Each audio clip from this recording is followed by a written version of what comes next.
Sud Radio Conseil de famille. La chronique patrimoine avec LP Promotion. Ensemble, construisons l'avenir. Bonsoir à tous, bonsoir Stéphane Moller. Bonsoir Olivier. Le fondateur et président du cabinet Via Wealth Management. Ce soir, on va faire un petit rappel qui va permettre ainsi de répondre à beaucoup de questions croisées de nombreux auditeurs, de nombreuses auditrices de Sud. Stéphane, rappelez-nous la déduction d'impôt, comment ça marche ? Alors tout d'abord, revenons sur les grands principes de l'impôt en France. Les redevables de l'impôt sur le revenu sont des personnes ayant leur foyer fiscal en France ou ceux domiciliés fiscalement à l'étranger, mais touchant des revenus de source française. C'est un impôt calculé au niveau du foyer fiscal, c'est-à-dire un célibataire, un couple avec ses enfants à charge. Il porte sur l'ensemble des revenus des personnes physiques compensant le foyer. Globalement, l'impôt sur le revenu est progressif, c'est-à-dire que son taux marginal augmente avec le revenu imposable. Le taux de l'impôt applicable s'étage entre 0 et 45%. Et comment se calcule cet impôt ? Alors en fait, le calcul de l'impôt n'est en soi pas très compliqué, puisqu'il est automatiquement fait par le centre des impôts. C'est parfois la déclaration de revenus qui peut être une source de difficulté.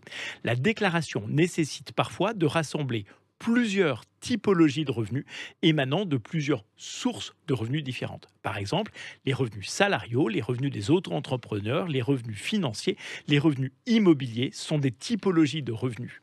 Des charges peuvent être associées à chacun de ces revenus pour essayer de les minorer. Le conseil en gestion de patrimoine est souvent habilité à accompagner ses clients au moment d'établir ses déclarations. Quelqu'un comme vous, en somme. J'imagine, Stéphane, qu'il y a des façons de réduire cet impôt, évidemment. Oui, il y a 3 axes sur lesquels on peut travailler pour minorer son impôt. 1, les déductions d'impôt. 2, les réductions d'impôt. 3, les crédits d'impôt. Ils sont autant de leviers, là aussi, que les conseils en gestion de patrimoine maîtrisent. On va s'intéresser ce soir peut-être plus spécifiquement aux déductions d'impôt, si vous voulez bien. Alors, une déduction est une somme qui sera enlevée, soit du revenu brut global, par exemple la déduction de la pension alimentaire versée aux enfants, soit d'un revenu catégoriel, c'est-à-dire la déduction des frais professionnels sera déduite de vos traitements et salaires.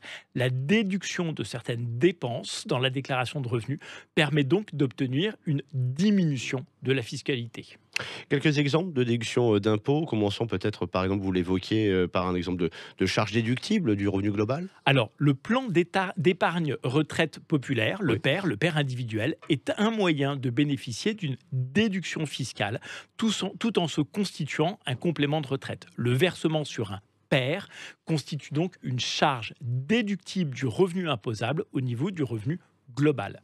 Autre charge déductible du revenu global, la CSG déductible ou, on l'a dit, les pensions alimentaires. Vous avez des exemples en tête de charges déductibles des revenus catégoriels, c'est-à-dire par exemple des revenus fonciers ? Oui, les frais professionnels sont, eux, des frais réels déductibles des traitements et salaires. Les travaux sont déductibles des revenus fonciers et les frais de garde de titres sont déductibles des plus-values financières. Merci pour cet éclairage. Aujourd'hui, la déduction, eh bien, on y reviendra en évoquant la réduction et puis le crédit d'impôt. Absolument, on va repasser en revue ces 3 catégories, ces 3 possibilités de réduire sa fiscalité. Rappel utile, évidemment. Un grand merci Stéphane Moller, chronique à retrouver en podcast sudradio.fr. Nous on se retrouve demain, toujours ici. À demain Olivier. À demain. C'était Sud Radio Conseil de famille. La chronique patrimoine avec LP Promotion. Ensemble, construisons l'avenir.